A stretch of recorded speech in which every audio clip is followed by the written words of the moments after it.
जनी और टमाटर के पानी नहीं देकरी खाली गैस टे कम कर देकरी जनी और पादड़ा देकरी टे सीझे माने गरम कर दबार सीझे दबार अच्छे पानी नहीं दब सीझी जा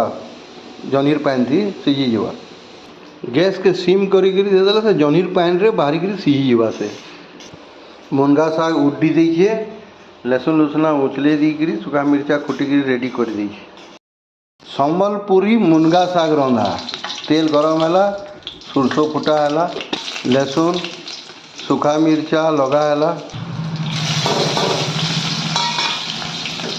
मुनगा शाग के लगे दिया गला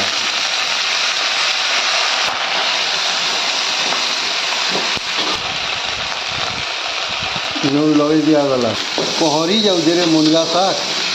तापर जह्नी आउ पातलटा के लगे दमा 2-3 मिनिट रे रेडी हो जा मुनगा शाग तापर मुनगा शाग उपरे मिनकी दूरा दे दब सेव दूरा मिनकी कहसु आमे भिन्न भिन्न जाति थी भिन्न भिन्न प्रकार मुनगा शाग रांधसन इटा भी गोटे प्रकार मुनगा शागर रंधा है रांधिकी खाई देखबा बहुत बढ़िया लगसी भिन्न भिन्न जाति भिन्न भिन्न किसम रांधसन इटा भी गोटे किसम है।